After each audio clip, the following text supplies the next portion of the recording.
Halo, selamat siang, sahabat Hermina. Berjumpa lagi dengan saya, Dr. Yesika dan Mujiono. Mas Mujiono.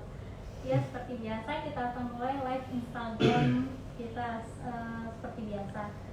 Hari ini kita akan membahas tentang mengenal lebih jauh lagi tentang pemeriksaan audio pendengaran dengan Mas Mujiono sebagai salah satu audiologis kita di RS Hermina Priok Tangerang. Oke, langsung aja kita mulai penjelasan tentang pemeriksaan ini dari Mas Mujiono. Baik, Assalamualaikum warahmatullahi wabarakatuh. Selamat siang, sahabat Hermina dimanapun berada. Perkenalkan, nama saya Mujiono. Saya sebagai audiologis di Rumah Sakit Hermina Priok Tangerang.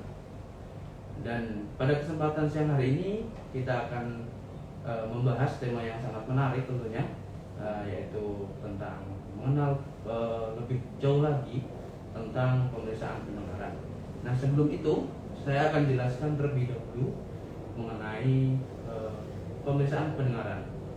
Baik, pemeriksaan pendengaran dibagi atas dua jenis. Jadi ada pemeriksaan pendengaran yang bersifat subjektif, di mana pemeriksaan pendengaran subjektif itu dilakukan pada orang-orang yang kooperatif, tentunya pada orang yang dewasa.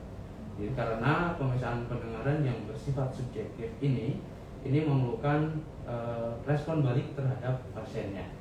Jadi tentunya harus kooperatif, ya. Lalu yang kedua, pemeriksaan pendengaran yang bersifat objektif. Jadi pemeriksaan objektif ini memang kita tidak perlu memerlukan respon balik terhadap pasien. Jadi pemeriksaan yang bersifat objektif ini kita bisa gunakan untuk melakukan pemeriksaan pendengaran pada anak-anak atau bayi atau orang dewasa yang tidak kooperatif. Jadi jangan khawatir kalau memang nantinya sahabat-sahabat Hermina dimanapun berada, ketika datang ke Rumah Sakit Hermina, oh anak saya tidak bisa tenang nih, lari-lari nih, nangis, takut, tidak usah perlu khawatir, karena memang kita di Rumah Sakit Hermina ini punya alat pemeriksaan pendengaran yang bersifat objektif, tentunya pasien cukup tenang. Itu sih Mbak ya untuk awalannya. Baik, kalau begitu langsung aja kita mulai. Kalau misalnya ada pertanyaan, boleh langsung di komen di live Instagram kita ya.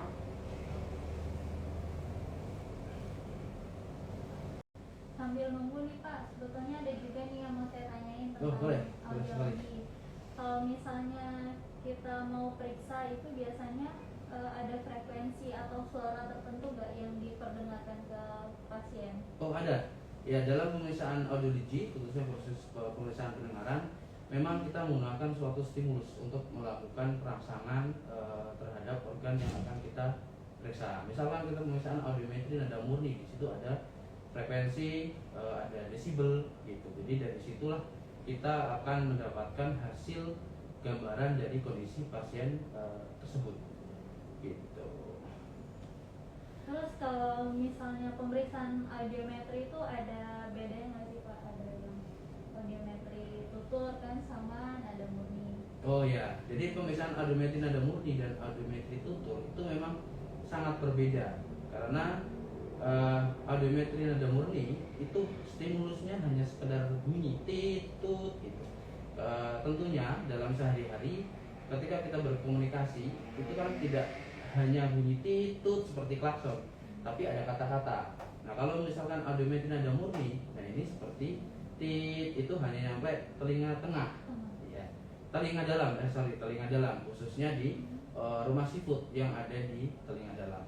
Kalau misalkan audiometri nada murni yang speech audiometri atau audiometri tutur, itu stimulusnya menggunakan kata-kata.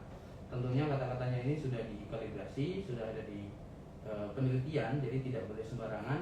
Desibel intensitasnya itu sudah diteliti dan tentunya sesuai dengan bahasa Indonesia. Karena misalkan kita periksa di Australia, di luar negeri sana, kita pakai bahasa Indonesia, orang tentunya mengalami gangguan semuanya. Jadi dalam pemeriksaan, iya benar sekali. Jadi dalam pemeriksaan audiometri speech atau audiometri tutur itu menggunakan kata-kata karena berkaitan dengan processing, pemahaman. Jadi misalkan ada mbaknya nih, dokternya nih bilang sama saya, Mas sudah makan belum? Nah, saya harus mengartikan oh arti makan itu apa. Nah itulah tugasnya audiometri tutor. Iya. Kita cek dulu.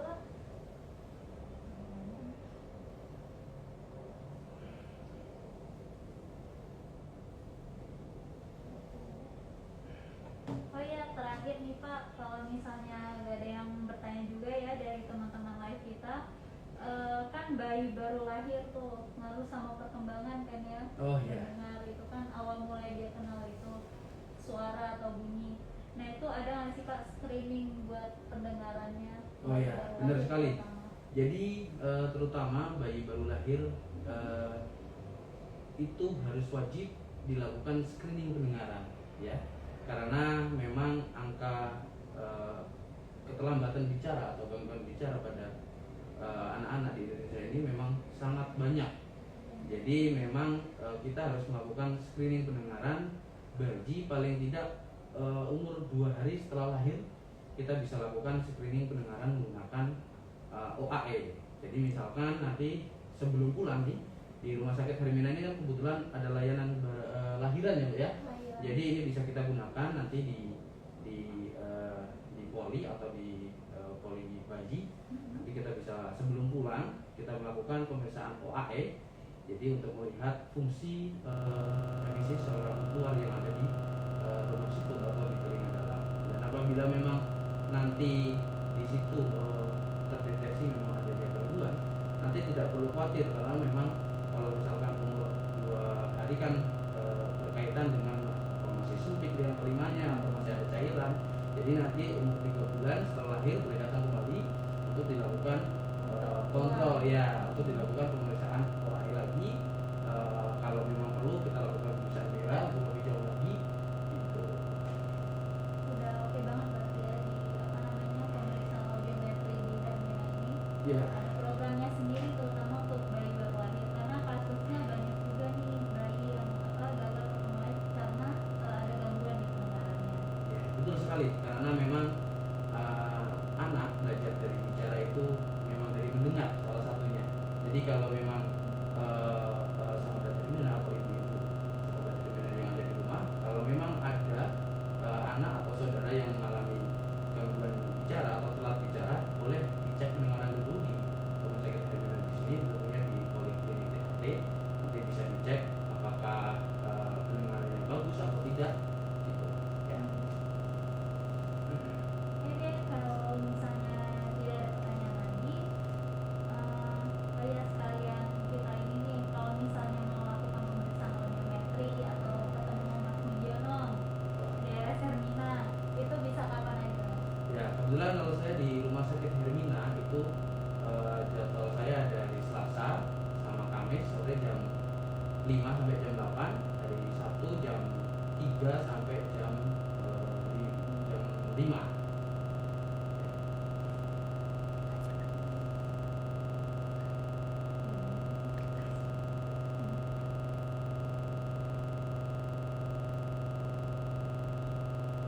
Kita tunggu, masih nunggu nih buat pertanyaannya, ayo dong. Ya boleh. Mungkin sembari kita nunggu akan saya jelaskan secara singkat untuk proses mendengar dulu kali ya, karena memang nanti kalau misalkan kita tahu nih pemeriksaan pendengaran apa aja sih, namun kita tidak tahu nih proses mendengar pada manusia itu bagaimana. Kadang kan orang-orang bilang emang kok bisa sih telinga kita mendengar dan bisa kita mengartikan gitu. Itu kan hal yang sangat ajaib ya, karena memang ciptaan Allah itu tidak ada yang mustahil. Jadi saya jelaskan secara singkat mengenai proses mendengarnya. Jadi dalam telinga manusia itu memang terdiri dari 3 bagian. Jadi dari ya dari sini mungkin nggak kelihatan nggak ya kalau ya kayak ini ya terlalu besar gambarnya ya nggak apa-apa. Yang penting jadi kalau telinga manusia ini ada namanya telinga luar ya, ada telinga dalam, ada telinga tengah, telinga luar ya. Dalam pemeriksaan audiologi khususnya audiologis yang ada di rumah sakit dimanapun yang melakukan pelayanan audiologi tentunya harus berdasarkan ini ya. Jadi bunyi atau suara itu ditangkap dari sini yang telinga. Jadi daun telinga ini bukan hanya buat aksesoris, namun fungsi yang sangat penting yaitu menangkap sumber suara atau bunyi ya. lalu sumber suara atau bunyi nanti akan diteruskan ke telinga tengah melalui liang telinga, ya. Jadi liang telinga ini fungsinya untuk menyalurkan suara atau bunyi ke telinga tengah ini, ya. Oke, lalu habis itu menggetarkan namanya membran timpani, ya, atau gendang telinga biasanya kita sebut, ya. Nanti akan bergetar dan di sini ada tulang-tulang pendengaran nih, ya. Lalu membran timpani atau gendang telinga ini akan menggetarkan tulang-tulang pendengaran yang ada di telinga tengah, ya. Setelah itu akan dari tulang-tulang pendengaran ini akan diteruskan ke telinga dalam, yaitu di rumah sikut atau koklea yang bentuknya seperti rumah sikut, ya. Setelah itu teruskan ke saraf pendengaran. Jadi saraf pendengaran berhubungan dengan proses ini. Jadi kita tidak hanya mendengar suatu bunyi, tapi kita harus memahami. Karena kalau misalkan dia mendengar, belum tentu dia bisa memahami. Nah, itulah mungkin kalau misalkan sahabat Hermina di mana pun berada, apabila memang diajak ngobrol nih sama teman-temannya nih, saya dengar tapi kok suaranya pecah-pecah ya, apa sih gitu. Nah, ini harus dilakukan pemeriksaan ini, karena belum tentu dia bisa mendengar, tapi belum tentu juga dia bisa mengartikan gitu.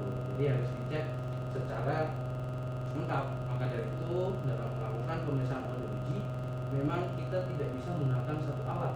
Tentunya dokter THT apabila membaca suatu objek pemeriksaan hanya satu, itu hasilnya mungkin keakuratannya akan kurang, karena tadi kita melihat dari proses mendengar ada telinga luar, telinga tengah, telinga dalam gitu sampai ke prosesnya.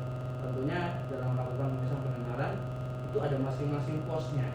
Misalkan pemeriksaan telinga di telinga tengah, ini nanti ada timpanometri namanya, ya. Jadi dari timpanometri ini kita nanti bisa menentukan kondisi di telinga yang masih sejajar, masih flat gitu, masih vertikal, ya. Vertikal horizontal kalau kayak gini, ya. Jadi resiko cairan masuk nih kalau pilek nih ke telinga tengah ini akan sangat tinggi. Iya, gitu. Makanya mungkin kalau dokter di anak saya, saudara saya kok pilek nih, cek kedengarannya aja di timpanometri nih. Karena nanti kalau misalkan tidak dilakukan pemeriksaan timpanometri, takutnya benang telinganya dibuang, terdorong oleh cairan gitu. Lalu ada juga di telinga dalam nih, ini kita menggunakan pemeriksaan tadi kok screening, ya. Jadi kalau misalkan ada telinga pada pagi, kita di telinga dalam kita lakukan pemeriksaan OAE salah satunya. Lalu ada lagi audiometri nada murni. Nah, itu di rumah sikut nih. Jadi misalkan banyakkan nih kalau kita kerja pabrik nih, mohon maaf nih, kalau misalkan kerja di tempat bising, bukan hanya tempat bising, misalkan dia ngeband, misalkan dia bekerja di tempat peleburan baja, itu kan sangat bising, ya. Nah, ini akan resiko di telinga bagian dalam ini mengalami penurunan fungsi. Makanya kita harus lakukan pemeriksaan yang namanya OAE dan audiometri nada murni nih. Makanya wajib ini sebenarnya ini kalau misalkan sahabat-sahabat Hermina yang dimanapun berada, yang bekerja di tempat yang bising, yang sekiranya memang sangat tinggi lingkungan kebisingannya, itu kita harus cek rutin. Salah satunya cek audiometri nada murni. Nah, ini ada lagi yang di bagian sebenarnya yang di processing. Tadi audiometri nada tutur, ya. Jadi distribusinya menggunakan kata-kata. Itu kalau dewasa, dokter. Kalau misalkan kayak kita nih kan paham nih, kita yang kooperatif nih. Misalkan Pak, aku kalau dengar bunyi pencet, ya. Nah, kita bisa mencet. Coba kalau anak-anak dia nanti kalau dengar bunyi pencet, ditarik-tarik nanti. Yang ada malah rusak, ya. Kita yang disuruh nempuhin nanti, ya. Jadi kita harus melakukan pemeriksaan objektif tadi ini. Kalau misalkan anak-anak nih, ya, misalkan pemeriksaan BIRA, pemeriksaan ASESER, itu pasien itu tenang. Jadi misalkan kalau di kita, ya, kebetulan BIRA di Hermina ini sangat canggih nih. Jadi pasien itu bisa dilakukan pemeriksaan BIRA tanpa harus tidur, dok, ya. Jadi kita tanpa harus obat gitu, sedasi, dok. Biasanya kan orang tua nih biasanya kan sedasi, takut, dok, ya. Iya, nanti efeknya gimana nih kalau disedasi nih? Nanti ada efek sampingnya enggak perlu khawatir. Di rumah sakit Hermina kita bisa lakukan pemeriksaan BIRA cukup dengan tenang nih. Misalkan, ya, sambil nonton YouTube nih, YouTube kayak lagu-lagu kayak apa, kayak yang penting pasien tenang. Nah, ini ada di sini gambarnya kemarin tadi ya saya print. Nah ini nih. Nah ini nih. Jadi anaknya nggak tidur nih. Ya tapi dia tenang. Itu biasanya kan pada anak-anak itu kan lari sana lari sini takut. Tidak kooperatif, Ya tidak boleh dilakukan betul sekali. Kebetulan kalau anak ini nih nggak bawa HP kali ya kemarin ya, jadi bisa tenang aja dia nih, ngalamun nih kayak dia nih, nggak apa-apa ya, yang penting dia bisa tenang gitu. Kalau misalkan dia duduk aja nggak bisa tenang, kasih handphone nonton YouTube kayak iya nonton Buat YouTube, ngalihin ini iya ya. nonton YouTube apa nonton lagu-lagu, dengerin lagu-lagu gitu boleh, yang penting anak bisa diem gitu. Karena takutnya kalau nggak diem nih kabel-kabel bisa dicabutin gitu dok ya, makanya itu harus tenang lah setidaknya. Jadi tidak perlu khawatir, kita bisa melakukan pemeriksaan kebenaran tanpa menggunakan sedasi. Tapi yang terpenting anaknya bisa tenang. Gitu. Yang penting kooperatif. Iya, kooperatif dalam arti dia tenang, gitu ya. Jadi pemeriksaan bela itu kita juga bukan hanya untuk anak-anak ya, ya, apa bayi ya, kita bisa menggunakan untuk pasien-pasien dewasa, tentunya dengan kasus-kasus tertentu.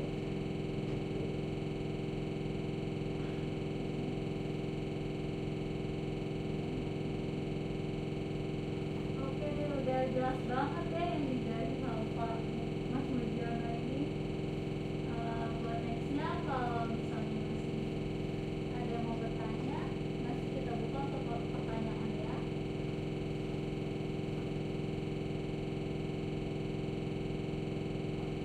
Mas, pertanyaan nih Ya, dari baik. Elvianio. Pemeriksaan BERA untuk anak kecil ketika tidak tidur berapa lama ya waktu pemeriksaannya? Oh, ya, baik, terima kasih pertanyaannya. Jadi kita nggak jadi selesai ya pertanyaan. Jadi akan saya coba jawab. Jadi tadi pertanyaannya berapa lama pemeriksaan BERA ketika tidak menggunakan obat? Iya. Ya. Jadi itu memang agak sedikit lama. Jadi misalkan kalau yang misalkan menggunakan obat nih bisa 20 menit. Nah, nanti misalkan yang tidak menggunakan obat bisa 25 menit. Karena kan memang kita butuh konsentrasi penuh terhadap hasilnya. Karena tentunya Butuh berbeda. responnya Iya, juga. berbeda. Karena ketika kita periksa nih pasien itu dengan kondisi tenang, tentunya kita tenang aja nih, nggak usah ngawas-ngawasin.